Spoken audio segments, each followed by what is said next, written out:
are you? I hope that you will be fine and happy. Today we will read this chapter 3rd, Tribal Dikus and the Wizards. Okay, let us start now this chapter. The amazing control of the British colonialism affected the all section of the society. जैसे जैसे अंग्रेजों द्वारा जब भारत पर शासन होता चला गया तो धीरे धीरे भारत की जो भी सोशल थे, जो भी सेक्शन थे, वो धीरे धीरे अफेक्टेड होते ही चले गए. पर्टिकुलरली द ट्राइबल ग्रुप सबसे उनमें मुख्य है आदि जनजाति. However tribal community of Bharat, particularly the Adivasi of Jharkhand, जिस तरह भारत की जो आदि जनजाति है, जैसे झारखंड की, छत्तीसगढ़ की, उड़ीसा की या फिर बंगाल की, धीरे धीरे वो भी बदलते चले गए. And the pressure that were coming from the British, और अंग्रेजों द्वारा उन पर भी शासन करने की नीति को जब उनके ऊपर प्रेशर और दबाव बनाया जाने लगा कि यहाँ भी इन क्षेत्रों में अंग्रेजों का शासन हो जाए, तो सबसे ज्यादा जो इफेक्ट पड़ा वो इन जनजातियों पर पड़ा. Okay, the tribal way of life. The tribal people mostly lived in remote area and were concentrated in the heavily forested area. जो ये आदि जनजाति होती है मुख्य रूप से घने वनों में निवास करती है. There were many tribal groups in Bharat में ऐसी जनजाति के कुछ ग्रुप्स हैं, जैसे some of them were the मुंदास, इनमें कुछ ग्रुप है मुंदास, संथाल और द ओरिगन्स, जो कहाँ पर है, चोटांगनपुर में है, और बागीज, गॉड और द कॉन्स कहाँ पर है, सेंट्रल भारत में. उसी तरह खासी और द नागा जनजाति नॉर्थ ईस्ट भारत में निवास करती है. Okay, by the 19th century tribal peoples in different parts of the Bharat undertook a variety of activities. जिस तरह 19वीं शताब्दी में जो आदिम जनजाति है, जब उसे अन्य क्रिया विधियों के अनुसार नापा गया, अर्थात आंका गया. We will now look at some of the most famous activities of the ancient people in Bharat. तो प्राचीन भारत में सबसे ज्यादा जो महत्वपूर्ण रोल प्ले करती है वो यही जनजाति करती है. ओके, फिर है society. The tribes did not follow social rules. जो ट्राइब जनजाति है वो किसी भी सामाजिक रीति रिवाज को नहीं मानती. And rituals laid down by the ब्राह्मण, और जो भी ब्राह्मण द्वारा बनाए गए रीति रिवाज है ना वह उनको मानती है. There was more equality among them, बल्कि वह सभी के साथ समानता का अधिकार रखती है. Land was owned by the whole tribe. यहाँ तक कि वह मानती है जो भी घने वन की जमीन है वो केवल आदि जनजाति की है. They had a distinct culture of their own, और इस जमीन पर रहने वाले व्यक्ति के अपनी धर्म, अपनी संस्कृति होती है. And they wanted no one to the influence in it. यहाँ तक कि वो किसी का भी हस्तक्षेप नहीं चाहते. Each tribal groups had its own custom, rituals and life. क्योंकि प्रत्येक जनजाति के अपने धर्म, संस्कृति और रीति रिवाज होते हैं. ओके, नेक्स्ट है economy. The tribal people dependent on the natural resources. यहाँ तक कि जो आदि जनजाति है वो वास्तविक रूप से प्राकृतिक संसाधनों पर निर्धारित रहती है. Of the region they lived in, जिन प्रदेशों में वो रहती हैं. Some tribes settle down in the area permanently. तो वह कुछ क्षेत्रों को अपना परमानेंट आवास बना लेते हैं, कुछ को other had a nomadic lifestyle, और किसी को पशुचारण विधि द्वारा जीते हैं. And the move from one place to another place, और उनका लाइफस्टाइल ऐसा होता है वह एक स्थान को छोड़कर जब चाहे दूसरे स्थान पर भी चले जाते हैं और वहां पर साफ सफाई करते हैं, खेती करते हैं, और तब तक रहते हैं जब तक वह जमीन बंजर ना हो जाती. बंजर होने के कारण फिर वे लोग आगे दूसरी जमीन पर पलायन कर जाते हैं। इस तरह की वो नोमैडिक लाइफ भी जीते हैं। The tribal were engaged in the different activities. Okay, फिर है shifting cultivation. The tribals living in the central Bharat, मध्य भारत में इस तरह की जनजाति पाई जाती है। And the north east generally, या फिर नॉर्थ ईस्ट में आदि जनजाति पाई जाती है जिनका मुख्य कार्य होता है शिफ्टिंग कल्टीवेशन करना। It is the cold zoom cultivation. इस तरह की खेती को जूमिंग कृषि भी कहते हैं या फिर स्लैश एंड बर्न कल्टीवेशन भी कहते हैं।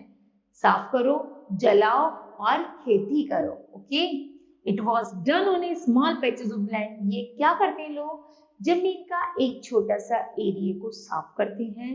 मोस्टली इन द फॉरेस्ट, जंगलों में ही the cultivators cut the tree tops to allow sunlight, और ऊंचे ऊंचे पेड़ों को काट देते हैं जिससे सूर्य की रोशनी जमीन तक आ सके। दे बर्न द वेजिटेशन, और आसपास की वनस्पतियों को जला देते हैं to clear it for cultivation, और उस जमीन को साफ कर कर खेती करते हैं। Words, the crop was ready. जब फसल तैयार हो जाती है, पक जाती है, they moved to another field. उसके बाद वह दूसरे क्षेत्रों में चले जाते हैं। And left them field fallow for several year, और कुछ सालों तक वहीं रहते हैं। अर्थात जब तक जमीन पर खेती हो रही है तब तक वह कुछ सालों तक वहीं रहेंगे, और जब जमीन फसल देना अर्थात कल्टीवेशन करना बंद कर देगी तब वह उस जमीन को छोड़कर आगे दूसरे क्षेत्रों में बढ़ जाते हैं, जिसे शिफ्टिंग कल्टीवेशन, जूमिंग कल्टीवेशन या फिर स्लैश एंड बर्न कल्टीवेशन भी कहते हैं। ओके, नेक्स्ट है हंटिंग एंड द गैदरिंग। शिकार करना और इकट्ठा करना। The tribes were dependent on the forest. जो ट्राइब जनजाति है मुख्य रूप से वनों पर आधारित होती है। फॉर ऑल देयर नीड्स, जो भी उनकी जरूरत होती है सब उन्हीं वनों से प्राप्त हो जाती है। Most of them lived bye hunting and the gathering forest produce. वो क्या करते हैं? वनों में शिकार करना और भोजन इकट्ठा करना मुख्य कार्य करते हैं। They used many forest shrubs and herbs to the medicinal purpose। यहाँ तक कि कुछ shrub और herbs को वो medical purpose में भी use करते हैं। They sold forest produce in the local market। यहाँ तक कि आसपास के निजी क्षेत्र में जाकर भी वो अपना सामान forest से get किया हुआ produce क्या करते हैं? उसको sell out कर देते हैं। The baggies of the central Bharat refuse to work for others। यहाँ पे baggies जनजाति जो होती है उसे मध्य भारत में काम करने का परमिशन नहीं दी जाती। Tribal groups had to indulge in buy and the sell activities to get the goods that were not produced। यहाँ तक कि ऐसी जनजाति जो वनों से सामान प्राप्त करके उसे आसानी से बेच सकती है, खरीद सकती है विद इन द लोकेलिटी, और अपने आसपासी क्षेत्र में उसका उत्पादन नहीं कर सकती। बस this made them dependent on traders and the money lenders. क्योंकि कुछ जनजाति इनमें से मनी लैंड ट्रेडर्स और या मनी लेंडर्स पर भी आधारित होती है। ओके, नेक्स्ट है herding and the rearing. Some tribal groups lived by herding and rearing animals. They were dependent on their herds or sheep और cattle। यहाँ तक कि कुछ जनजाति इनमें से पशुचारण और भेड़ों पर भी और बकरियों पर आधारित होते हैं। Most the tribal people were nomads। उनमें से जो पशुचारण करते हैं they moved about their animal। वो अपने पशुओं को लेकर एक स्थान से दूसरा स्थान परिवर्तित करते रहते हैं। The supply of food for these animals got exhausted in the area, they moved to another area. Okay, next is settled agriculture. With time many tribes settled down permanently at one place। यहाँ तक कि कुछ जनजाति अपने आवास एक स्थिर आवास बना लेते हैं। They began to cultivation crops। वे वहीं के आसपास क्षेत्रों पर मैदानों में कल्टीवेशन अर्थात कृषि करते हैं। अमोंग सम ग्रुप्स और एक ग्रुप के साथ रहते हैं। The land belonging to the claim and not to individual tribes. उनमें एक मुखिया होता है और जो सभी जनजाति के लोगों को लीड करता है। In such groups the tribal share the harvested crop according the needs of the household. घर में मुख्य रूप से प्रयोग किए जाने वाले फसलों का ही उत्पादन किया जाता है। In 19th century the Mundas and the Santhals took up. मुंदाल और संथाल एक ऐसी जनजाति है जिन्होंने एक बड़े वे पर एग्रीकल्चर सेटल्ड की और वहीं पर अपने घर बनाकर रहने शुरू कर दिया। ओके, नेक्स्ट है impact of the British rule. British colonial rules had a ट्रेमेंडस impact on the isolated and the peacefully life of the tribal. आदि मानव जो शांतिपूर्वक अपना जीवन जी रहे थे, उन्होंने अंग्रेजों ने भी उन पर अपना प्रभाव डालना शुरू कर दिया। British rule lead to the many changes in the tribal setup.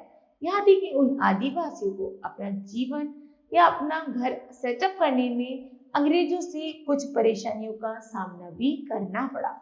The group which were allowed to keep their lands were asked to pay a very high revenue। अर्थात अंग्रेजों ने ट्राइबल जनजाति जो खेती का प्रयोग करती थी उस जमीन पर इतना मोटा कर लगा दिया कि वह उसे आसानी से चुका नहीं पाते थे।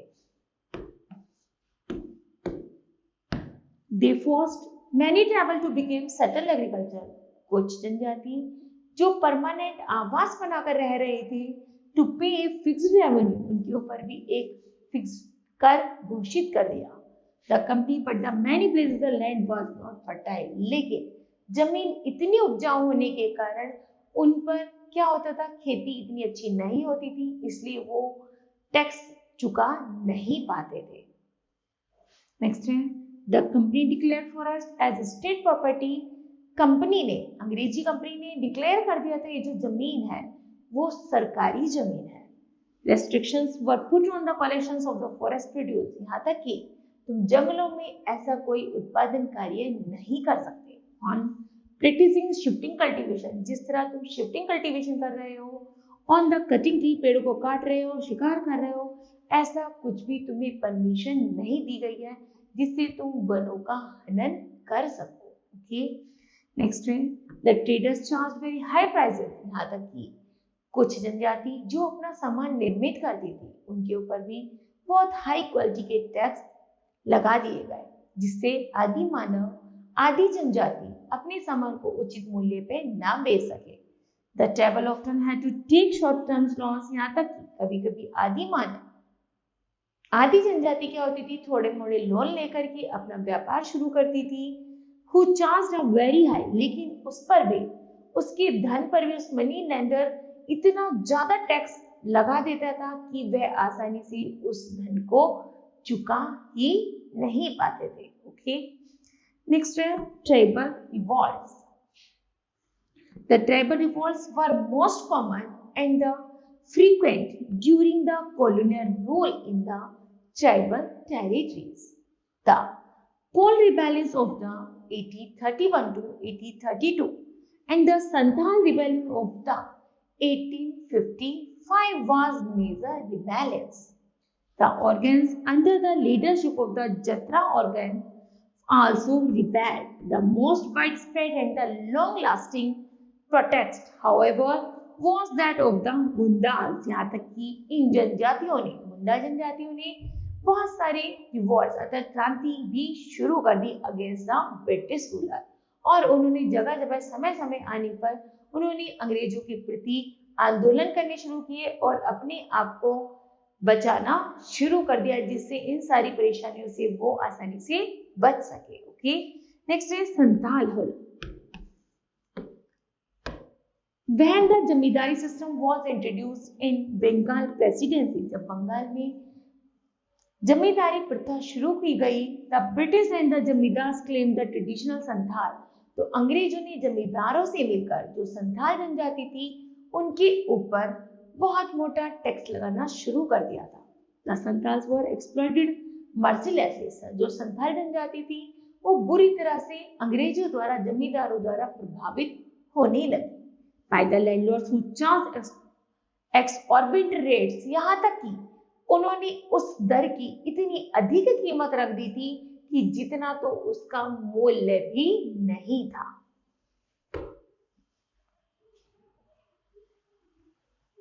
Sometimes as the high the 500%, लगभग उन्होंने 500% की कीमत की दर लगा दी थी, which ensured that the traveler were never ever to pay their loan. एक बार यदि जनजाति उससे पैसे ले लेती थी तो वो जीवन भर कभी भी उसका कर नहीं चुका पाती थी। They lost their land and they also were turned into bonded labor. यहाँ तक कि वह हमेशा जिंदगी भर उनका कर चुकाते रहते थे, अब उस कारण उनकी जमीन भी बिक जाती थी और वे एक छोटे मोटे मजदूर बनकर ही, बॉन्ड मतलब एक दास मजदूर बनकर ही रह जाते थे। The first rebellion occurred in the 1854, led by BC of Shashan in the Lachipur. The second rebellion started in June 1855 when two brothers, Sindhu and Kannu, organized 1000 संथास and declared a revolt. दो भाइयों सिंधु और कानू ने एक ऐसा rebellion जैसा आंदोलन शुरू किया। संथालों ने उसमें लगभग 10,000 संथालों ने उसमें पार्टिसिपेटेड किया। They killed many money lenders, उन्होंने बहुत सारे जमींदारों को मारा और बहुत सारे कंपनी एजेंट्स और जो भी अंग्रेजी सेना के वो थे अधिकारी थे उनको भी मारना शुरू कर दिया। The revolt were very intense and the massive in scale. और ये जो संथालों का या आदि जनजाति का जो भी ये रिवोल्ट था, आंदोलन था, ये एक बहुत बड़े लार्ज पैमाने पर बढ़ता चला गया। The Santhal community celebrates the day of the rebelling of the day. Santhal जनजाति ने जैसे जैसे आंदोलन किया और अपने आप को बचाना शुरू किया, आज भी वह उसे क्रांतिकारी दिन के रूप में मनाते हैं। The revolt was revolutionary supposed by the British. About 20,000 Santhals began killed including the two leaders. यहाँ तक कि दो नेताओं द्वारा लगभग जब अंग्रेजी सेना ने लगभग 20,000 संथालों को मार दिया था तो उनके प्रति जब संथालों ने रिवोल्ट आंदोलन किया और जल्दी ही अंग्रेजी सेना पर अपना आधिपत्य जमा लिया था। ओके, फिर है Munda rebellion. The Munda rebellion was one of the most powerful tribal revolts of the 19th century. 19वीं शताब्दी का सबसे बड़ा जो क्रांतिकारी आंदोलन क्यों शुरू हुआ वो आदि जनजाति के मुंडा से शुरू हुआ। Concentrated in the Chotanagpur region, जैसे कि उन्होंने चोटांगनपुर क्षेत्र में देखा कि it was led by the Birsa Munda, कि यहाँ पर जो नेतृत्व कर रहा है उन रिबेलियनों का वो है Birsa Munda.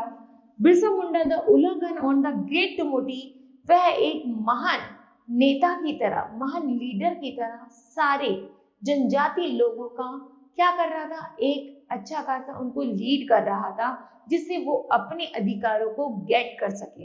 And at the driving of the British, उनका उद्देश्य था अंग्रेजों को अपने क्षेत्र से बाहर निकालना।